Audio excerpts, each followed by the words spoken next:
벌써 한 해가 훌쩍 지나가고 이제 4월밖에 남지 않았습니다. 2026년 마지막 주일 예배를 하나님 앞에 드리고 있습니다. 우리가 흔히 하는 말이 10대 때는 10kg로 가고 10대는 20kg, 40대는 40kg, 50대는 50kg로 시간이 흘러간다고 하는데 정말 그런 것 같습니다. 한 해가 정말 손살같이 지나갔습니다. 한 해를 지금 마무리하고 마감하는 이 시점에 우리 함께 생각해 보고자 합니다.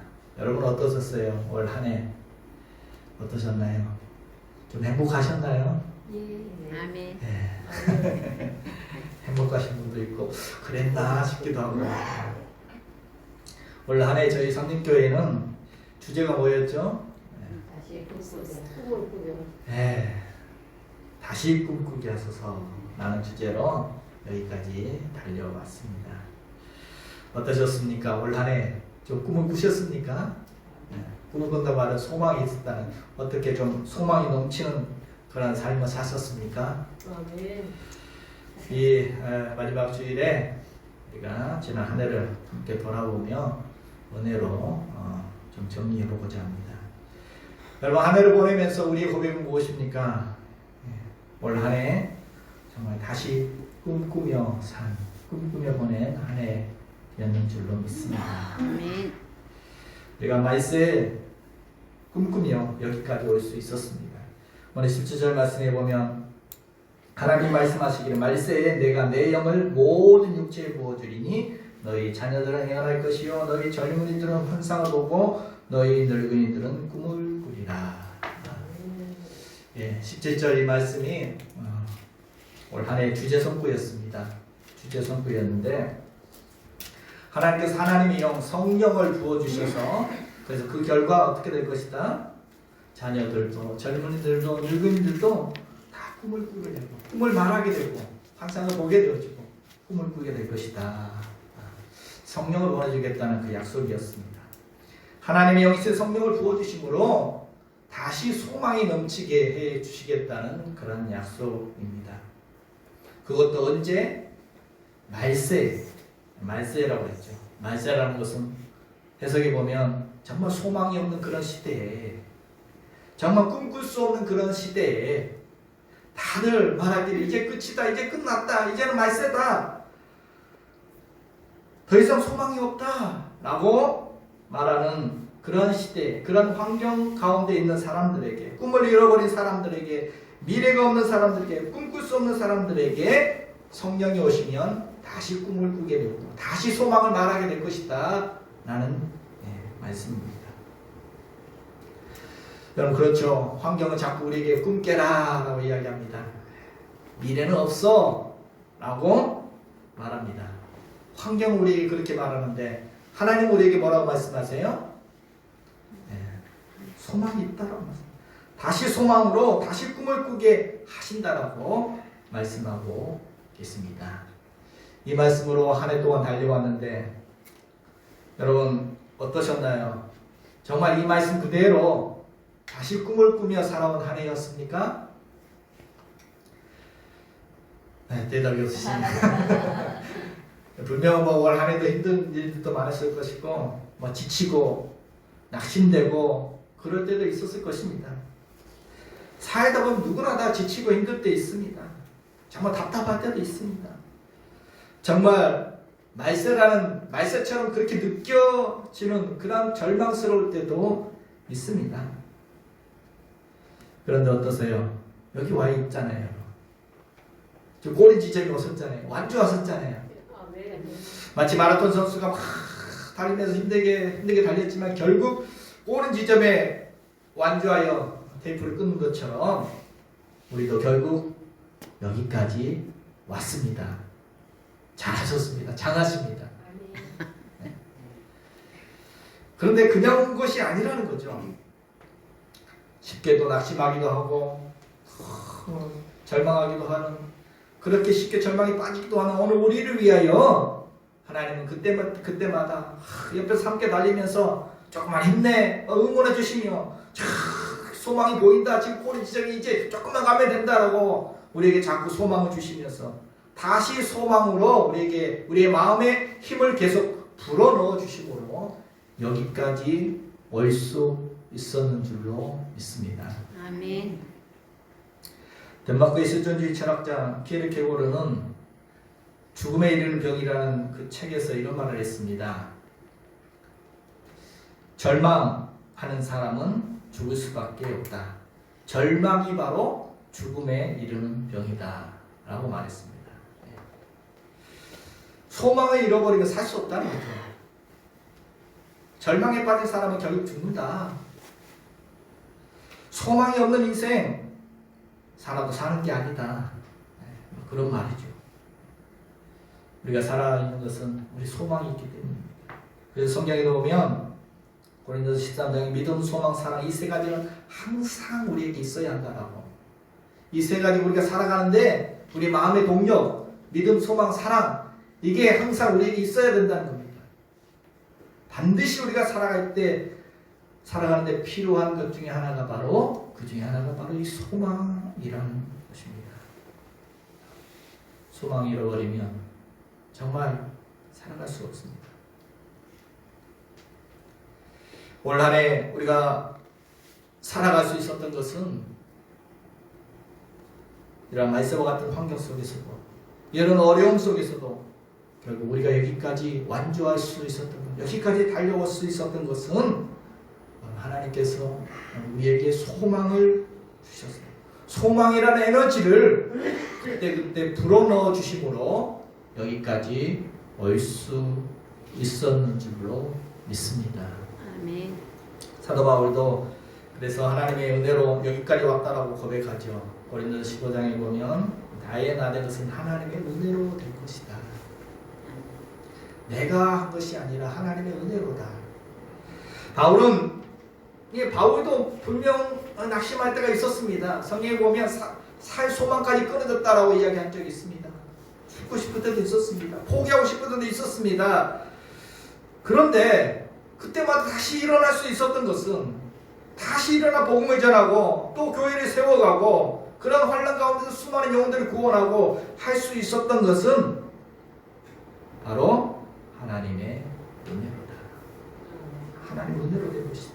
하나님의 은혜 주셔서 그때마다 하나님의 소망을 불어넣어 주셔서 하나님이 도와주셔서 내가 지금 현재 나의 모습이 된 것이다 라고 고백하고 있습니다.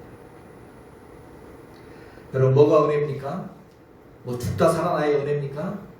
무슨 뭐 큰 기적을 경험해야지만 그게 하나님의 은혜입니까?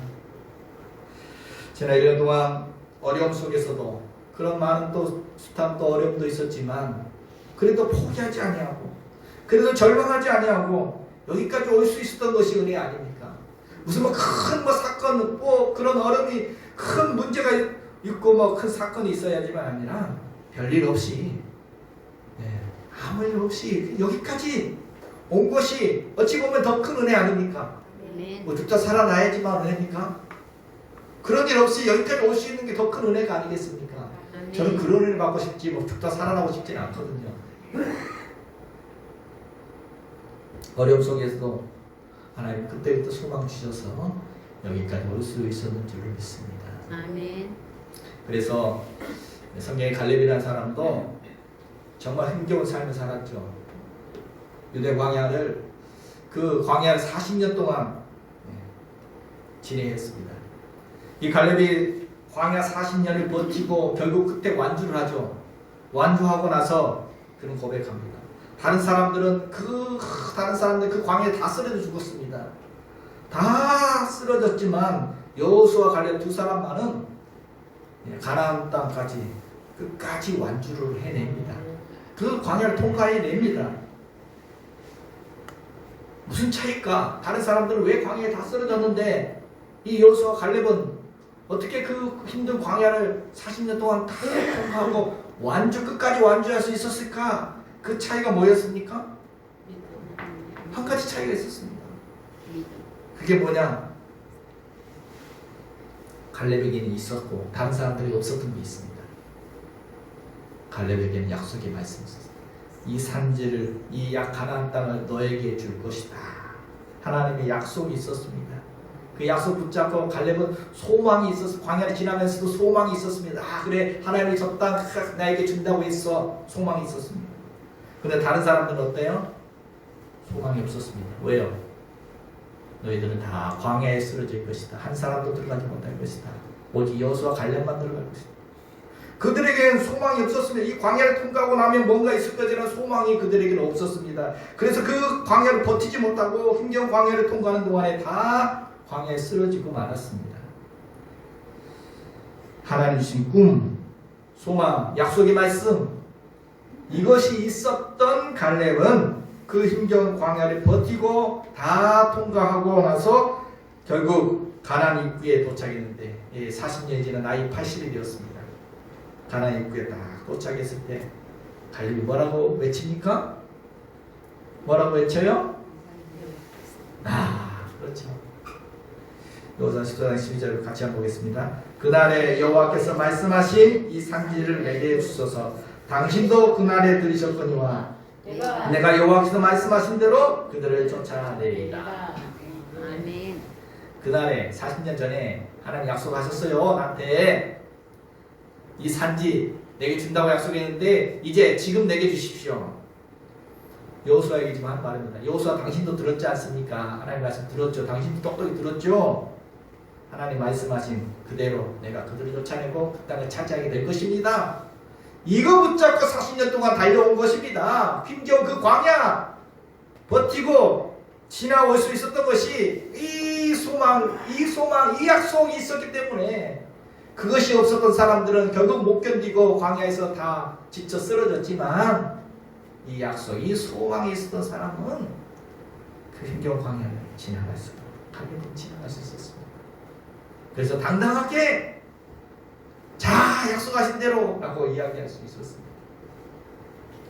그렇습니다. 아무리 내 삶의 자리가 희망을 찾기 힘든 정말 광야와 같은 길이 우리의 삶의 현장에 펼쳐진다 할지라도 하나님 주신 꿈을 붙잡은 사람, 그 소망을 잃어버리지 아니하는 사람은 끝까지 완주할 수 있습니다. 승리할 수 있습니다. 아멘. 여러분 우리가 애초에 꿈꾸는 자 이야기를 자꾸 하죠. 꿈꾸는 요셉, 꿈꾸는 모세, 꿈꾸는 여호수아, 꿈꾸는 사무엘, 꿈꾸는 바울까지 매주 한 명씩 꿈꾸는 자에 대해서 쭉 같이 보았는데 혹시 생각났습니까? 몇 줄을 봤는데 근데 그들은 다 그렇게 하나님 주신 꿈들이 있었습니다. 그리고 하나같이 다 인생이 쉽지는 않았습니다. 다들 어려운 굴곡들이 있었고 어려움들이 있었는데 그들은 다 그 어려움들을 이겨내고 마침내 그들의 달려갈 길을 다 마치고 완주하고 하나님이 약속하신 그 소망의 약속들을 다 삶의 현장에서 이루어갔습니다.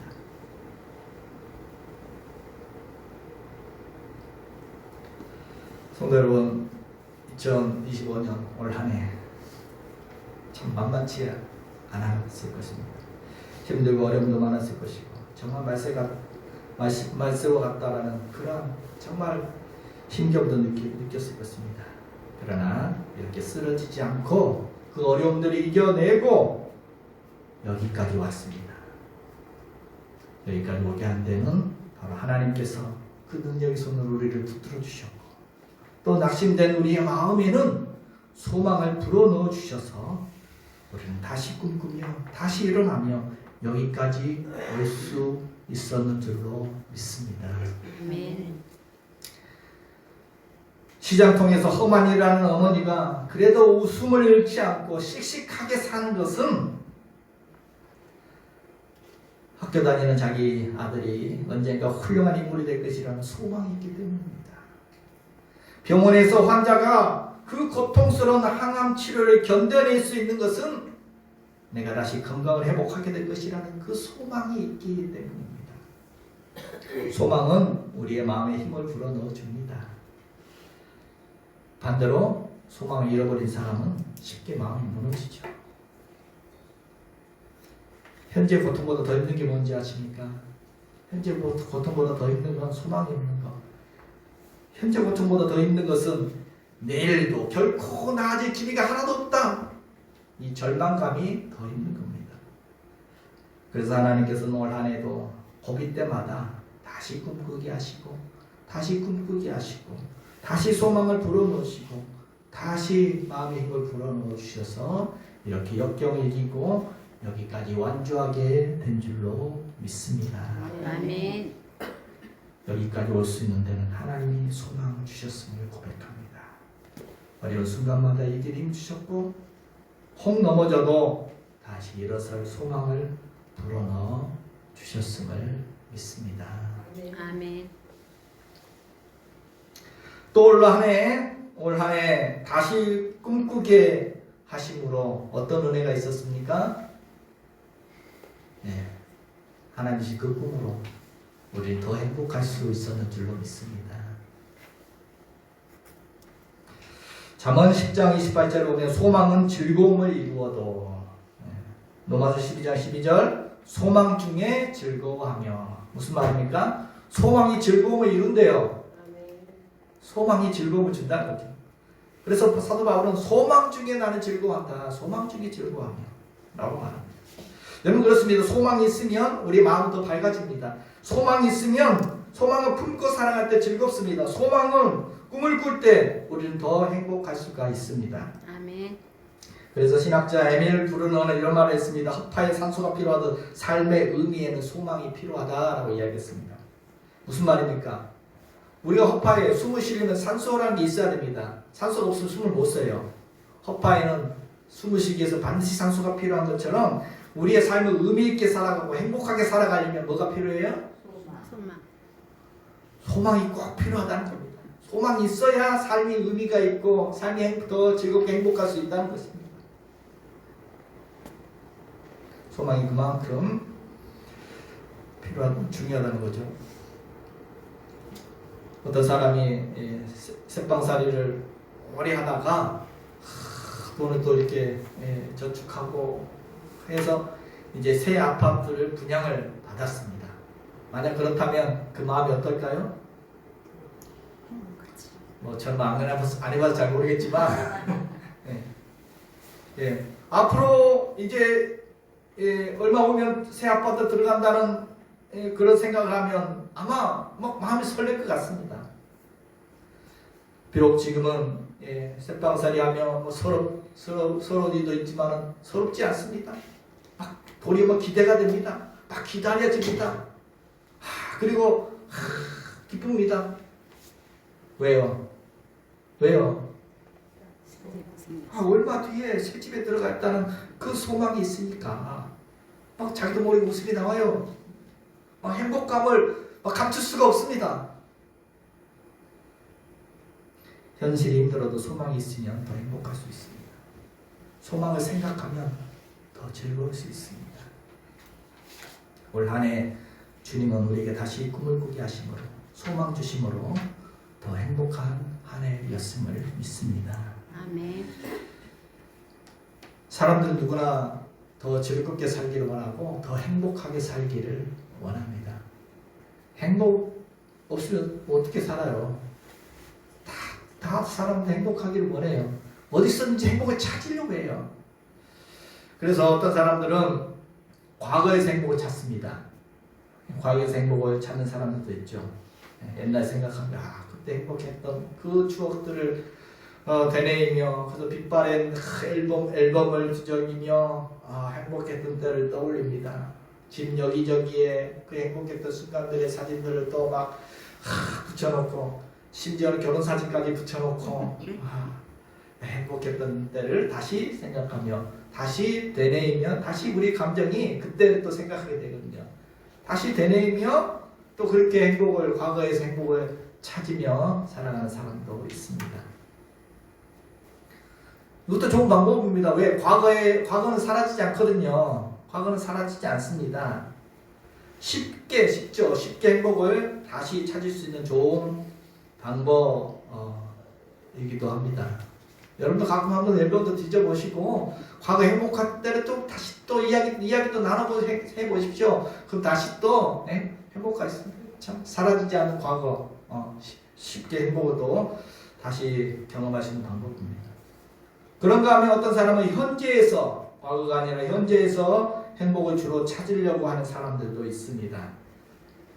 요즘 젊은이들은 그런 걸 잘하는 것 같아요. 요즘 젊은이들은 소확행이라는 말을 줄여서 소확행, 소소한 작은 일, 그러나 확실하게 내가 할 수 있는 일, 그걸 통해서 행복을 찾는 일들을 참 잘하는 것 같습니다. 예전에 우리는 또 모으기만 하려고 했는데 요즘은 지금 현재 작은 행복이라도 누리면서 내가 할 수 있는 행복도 누리면서 그렇게 살아가는 것입니다. 소확행, 뭐 가꾸운 빵을 손으로 찢어 먹으면 행복하다. 서랍 안에 반듯하게 접어 돌돌 많은 속옷이 잔뜩 쌓여 있는 것을 보고 행복하다. 새로 산 면 냄새가 풍기는 하얀 셔츠를 머리로부터 뒤집었을 때 좋다. 기분 좋게 느끼고 뭐 돈 모아서 값비싼 레스토랑에 가지 못하지만 값비싼 레스토랑에 나중에 가자가 아니라 지금 편의점 가서 제일 비싼 도시락 사서 시원한 음료수 마시면서 흡족하다. 이런 현재의 소소한 행복을 찾아 누리는 그런 사람들이 있습니다. 참 낭만이 있는 사람들이죠. 현실적인 만족을 찾아 행복해합니다. 이런 사람 참 현명한 사람이고 좋은 행복 방법이고 행복 전문가들도 이런 방법들 많이 추천합니다. 좋은 방법입니다. 그런가 하면 아쉬운 점이 하나 있습니다. 이런 현재에서 행복을 찾는 사람들의 아쉬운 점은 뭐가 좀 아쉬워요? 오래가지 현재는 금방 지나가 버려요. 행복이 오래가지 못합니다. 그래서 계속 또 다른 행복을 계속 찾아야 한다는 거죠. 행복의 지속성에서는 아쉬움이 있습니다. 그런가 하면 어떤 사람 또 미래에서 행복을 찾는 사람도 있습니다. 미래. 지금보다 더 나아진 미래를 꿈꾸면서 지금 행복해 합니다. 소망을 품고 행복해 합니다. 그래서 힘들게 공부하면서도 미래를 꿈꾸며 공부도 하고 저축도 하고 현재 어려움을 그 소망의 힘으로 또 이겨나갑니다. 미래에서 행복을 찾는 것. 이 행복은 참 오래가죠. 소망을 잃어버리지 않는 한, 포기하지 않는 한, 그것을 이룰 때까지 계속 그날을 바라보며 행복할 수가 있습니다. 여러분, 과거에서도 행복을 찾으시고 현재 내게 주어진 삶 속에서도 행복을 찾아 누리시고 그것만 아니라 또 미래를 꿈꾸며 소망하며 하나님의 약속을 믿음으로 붙잡으며 기뻐하며 행복한 삶을 살 수 있기를 소망합니다. 아멘. 여러분의 희망, 소망 이런 단어들은 참 우리에게 행복감을 주는 단어들입니다. 그래서 하나님은 늘 사람들이 찾아올 때마다 소망 주셨죠. 하나님은 누구를 찾아오시든 간에 약속의 말씀을 다 주십니다. 약속의 말씀 주세요. 소망 없이 살아가는 아브라함에게도 너는 복의 근원이 될 것이고 큰 민족을 이룰 것이고 이 땅을 너에게 줄 것 약속을 주셔요. 광야에서 양치던 80세 노인에게도 찾아와서 모세에게 너가 이 한 민족을 구원할 것이고 막 엄청난 말씀들을 아버지에게도 인정받지 못했던 다윗에게 찾아와서 내가 왕이 될 것이 또 17세 철없는 소년 요셉에게도 꿈을 꾸게 하시고 신약성경에도 보면 고기잡이하던 하루하루 살아가던 어부들에게도 예수님이 찾아오셔서 너가 사람 낳는 어부가 될 것이고 엄청난 또 비전을 주시고 소망을 불러넣어 주십니다. 왜 그럴까요? 왜 하나님은 사람들을 찾아오셔서 이렇게 미래를 약속하시고 소망의 말씀을 주시고 약속을 주시고 왜 그러실까요? 그냥 나 따라오라 하시지 않고 뭔가를 좀 이 소망을 주시고 나서 이렇게 콜링을 하시는데 왜 그러실까요? 소망이 있어야 소망을 품고 그 길을 가야 더 즐겁게 갈 수 있고 더 행복하게 갈 수 있고 기대감을 가지고 갈 수 있기 때문에 하나님은 우리가 그렇게 살아가기를 원하신다는 것입니다. 억지로 하는 거 원치 않으십니다. 하나님께서는 억지로 하는 것이 아니라 정말 자원하는 마음으로 즐거운 마음으로 헌신하고 즐거운 마음으로 하나님을 따라가고 우리가 신앙생활을 하는 것이 늘 그런 하나님의 약속을 붙잡고 소망 가운데 즐거워하기를 원하신다는 것입니다. 아멘. 그래서 우리에게 꿈을 주시고 소망을 주십니다. 꿈꾸는 사람은 행복합니다. 마음에 소망이 있는 사람은 기쁘게 그 길을 걸어갈 수가 있습니다. 시편 16편 11절에 주께서 생명의 길을 내게 보이시리니 주의 앞에는 충만한 기쁨이 있고 주의 오른쪽에는 영원한 즐거움이 있나이다. 로마서 5장 2절에도 하나님의 영광을 바라고 즐거워하느니라. 하나님의 영광, 하나님의 그 소망을 바라보고 즐거워한다. 하나님의 소망을 바라보고 살아가는 사람은 우리가 하나님의 소망을 바라보고 살아갈 때 더 즐겁고 더 행복할 수 있는 줄로 믿습니다. 아멘. 다시 묻습니다. 여러분 어떠셨어요?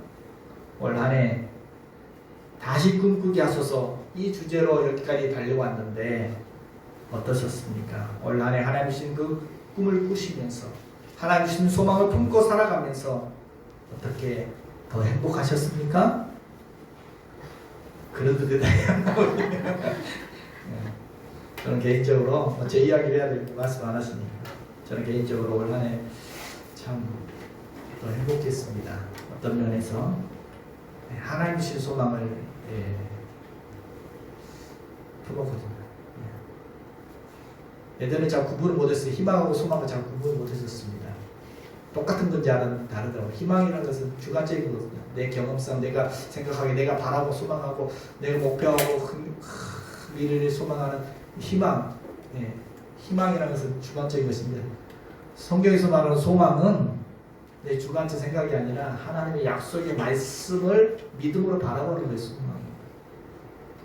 내 꿈, 내 비전, 내 이루고 싶은 거 그 희망을 품고 살아갈 때는 그렇게 행복하지 못했습니다. 그런데 하나님의 소원, 하나님이 나를 통해 이루기를 원하시는 소원, 하나님 우리 성령교를 통해서 이루시고자 하시는 그 소망, 그것을 그 하나님의 소원을 나의 소망으로 품게 될 때 더 행복할 수가 있었습니다.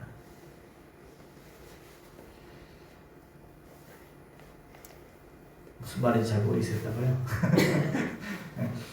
예를 들어서 목회자로서 예전에는 교회를 크게 성장시키고 교회를 키우고 뭐 목회자들도 막 그렇죠. 교회 건물도 좀 크게 짓고 사람들에게 성공한 목회자라는 목회 잘했다는 말도 좀 듣고 그런 길을 꿈꾸죠. 많은 목회자들이.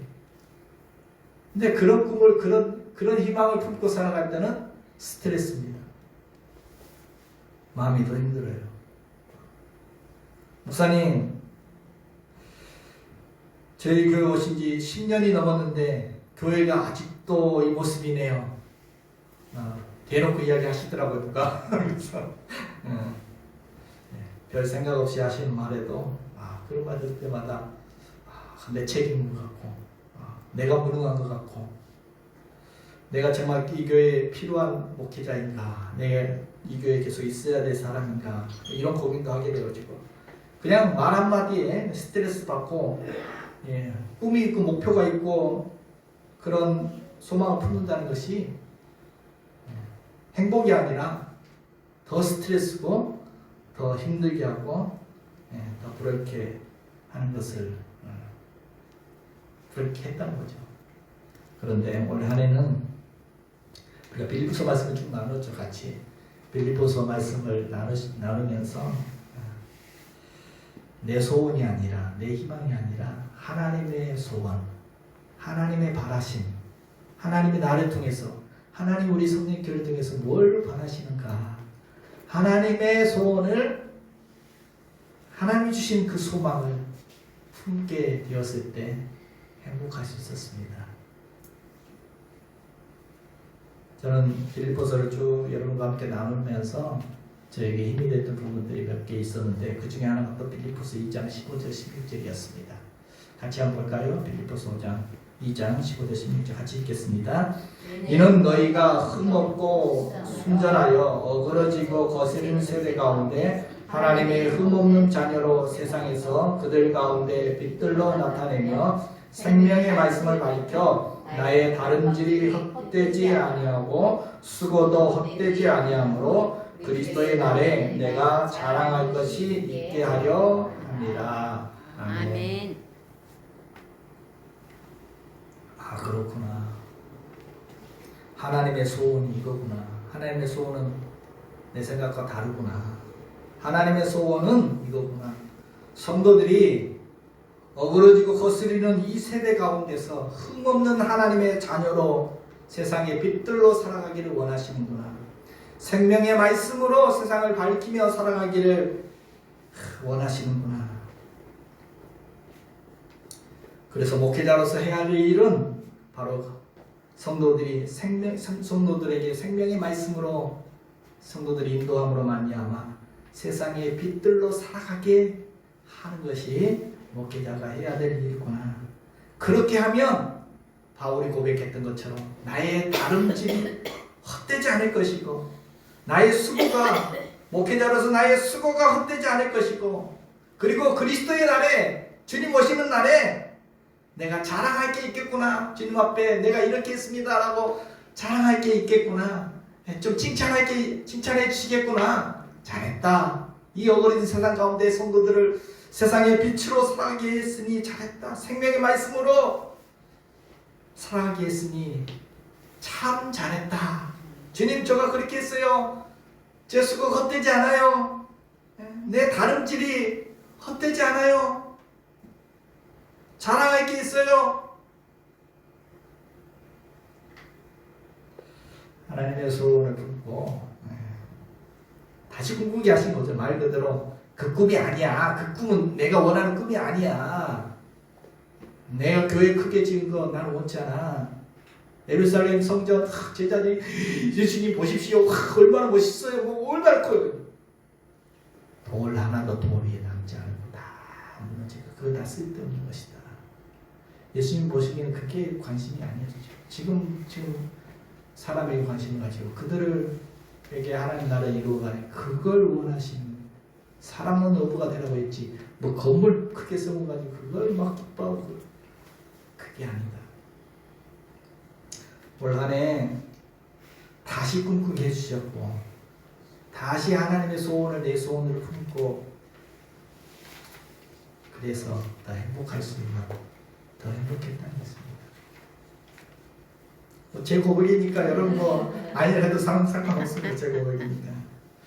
여러분 그렇습니다. 올 한해도 하나님의 꿈을 품고 나아갈 때 우리는 더 행복할 수 있었는 줄로 믿습니다. 아멘. 또한 올 한해 다시 꿈꾸게 하심으로 어떤 은혜가 있었습니까? 하나님께서 그 꿈을 이루어가게 하셨다는 것입니다. 여러분 하나님은 꿈만 꾸게 하시는 하나님이 아니십니다. 희망 고문하시는 하나님이 아니십니다. 그래 좀 밝게 살아라. 그래 더 행복하게 살아라 하셔서 그냥 대책 없이 그냥 꿈만 던져주시는 그런 하나님이 무책임한 하나님이 아니시라는 것입니다. 중요한 것은 다시 꿈꾸게 하신 하나님은 꿈만 주시는 것이 아니라 그 꿈을 이루어 가실 수 있도록 우리를 도와주시는 하나님이신 줄 믿습니다. 아멘. 하나님은 꿈을 이룰 수 있도록 우리를 도와줄 수 있는 그런 능력을 갖고 계시는 하나님이십니다. 아멘. 여러분 그래서 여호수아가 하나님의 그 꿈을 다 이루고 나서 뭐라고 고백합니까? 여호수아 21장에 보면 여호와께서 이스라엘 족속에게 말씀하신 선한 말씀이 하나도 남음이 없이 다 응하였더라. 여호수아가 고백입니다. 하나님이 나에게 약속의 말씀을 주셨는데 나에게 이런 비전을 주셨는데 그것을 다 응하게 하셨다. 하나도 남음 없이 다 그 꿈을 이루게 해주셨다. 선한 그 꿈을 선한 말씀을 그 약속을 다 이루셨다라고 고백합니다. 누가 이루었다? 여호수아 내가 이루었다?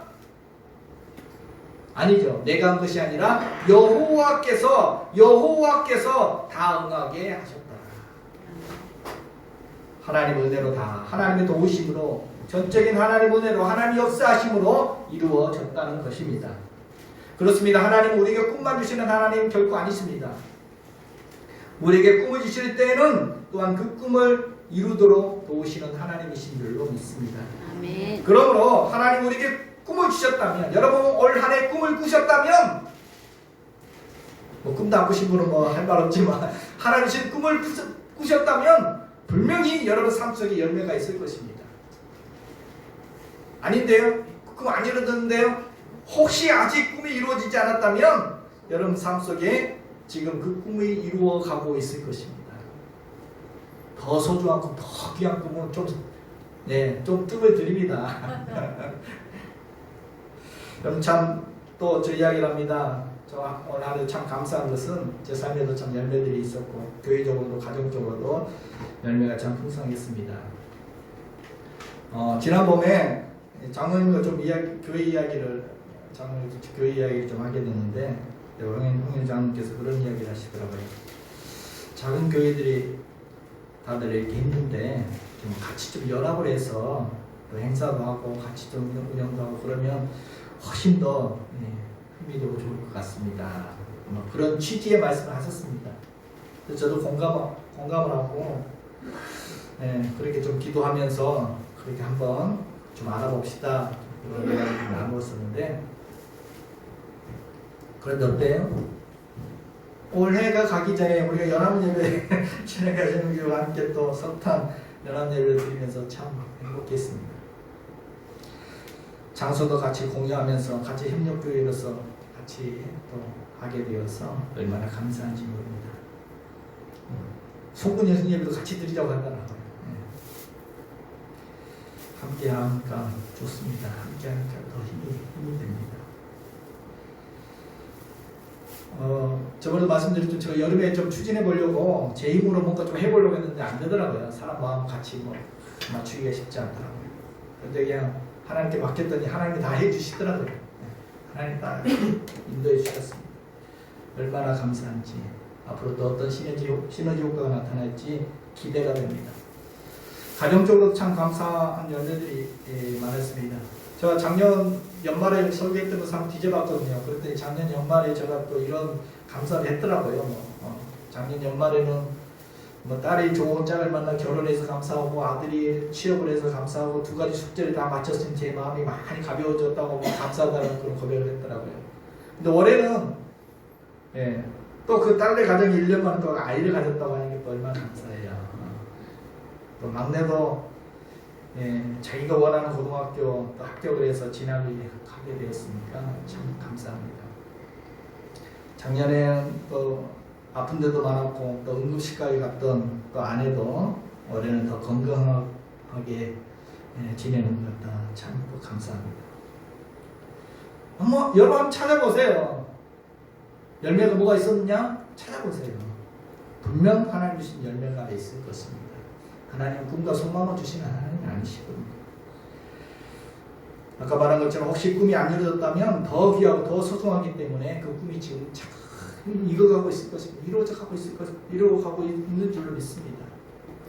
올해도 하나님은 소망 가운데 교회도 가정도 일도도 신앙도 열매 맺게 해주신 줄로 믿습니다. 아멘. 그러므로 이제 한 해를 마감하며 다시 꿈꾸게 하신 우리에게 소망 중에 함께 하신 그 주님께 우리가 이 마지막 주일에 어떻게 해야 되겠습니까? 하나님 앞에 감사를 올려드리기를 소망합니다. 시편 30편 4절 말씀 우리 같이 한번 보겠습니다. 주의 성도들아 여호와를 찬송하며 그의 거룩함을 기억하며 감사하라. 주께서 나의 슬픔이 변하여 내게 춤이 되게 하시며 나의 베옷을 벗기고 기쁨으로 띄우셨나이다. 아멘. 아멘. 성도들에게 말합니다. 주의 성도들아 기억하고 감사하라. 하나님이 잊어버린 성도들에게 말합니다. 다윗은 말합니다. 하나님의 은혜를 기억하며 감사하라라고 권면합니다. 생각해보면 하나님은 우리에게 소망을 주셔서 우리의 슬픔이 변하여 춤이 되게 하여 주셨습니다. 올 한 해를 돌이켜볼 때 하나님의 은혜와 축복들이 우리 가운데 주어져 있음을 기억하며 감사를 올려드리기를 소망합니다. 아멘. 여러분 지금 이 순간에도 100만 명의 환자가 아침에 일어나지 못하고 있습니다. 5억 명의 사람들이 전쟁의 위험과 고통 속에 굶주림에 떨고 있습니다. 아침을 맞이하여 따뜻한 햇살, 길가에 피어나는 들꽃, 노랗게 피는 노을, 우리가 매일의 일상이라고 그냥 스쳐 지나가는 그런 기쁨을 누리기 위하여 오늘 또 그렇게 그런 기쁨을 달라고 간절히 기도하는 사람들도 있습니다. 우리가 남긴 음식, 무심코 흘려버린 물, 지금 어딘가에서는 4초에 한 명이 굶주려 죽고 있고 1초에 48명의 어린이가 더러운 물 때문에 고통에 신음하고 있습니다. 그런데 우리는 그것을 다 누리고 있습니다. 정말 우리가 감사할 이유는 무궁무진합니다. 한번 정리를 할 필요가 있습니다. 사무엘이 그랬죠. 여기까지 하나님이 도우셨다라고 이거 잊어버리지 않으려고 기념비를 딱 세워놓고 에베네셀이라는 기념비 써. 하나님 여기까지 도우셨다. 연말이 바로 그게 필요합니다. 잊어버리지 말고 여기까지 하나님이 도우셨다. 기념비를 또 하나 세우고 지나가야 그래야 또 새 출발, 새해를 더 희망차게 또 하나님을 기대하면서 새롭게 또 출발할 수가 있습니다. 아멘. 물론 힘든 일도 있었고 어려운 일도 불미스러운 일도 불만스러운 일도 서운한 일도 눈물 나는 일도 가슴 아픈 일도 있었을 것입니다. 그렇지만 여러분 일부러라도 좀 감사를 찾아서 한번 이렇게 좀 마무리할 필요가 있다는 겁니다. 그럴 때 더 행복할 것이고 또 새해를 더 소망 가운데 힘차게 시작할 수 있을 것입니다. 주님 우리에게 말씀하십니다. 말세 내가 내 영을 모든 육체에 부어주리니 너희 자녀들은 영원할 것이요 너희 젊은이들은 환상을 보고 너희 늙은이들은 꿈을 꾸리라. 올 한해도 말세와 같이 힘겨운 현실 속에서도 다시 꿈꾸게 하신 하나님, 여기까지 인도하신 하나님, 그 꿈으로 더 행복하게 해주셨던 하나님, 또 그 꿈을 지금도 이루어가고 계신 하나님, 그 하나님께 마음껏 감사드림으로 또 새로운 새해를 더 희망차게 소망으로 열어가는 저와 여러분 되시기를 주님의 이름으로 축복해 드립니다.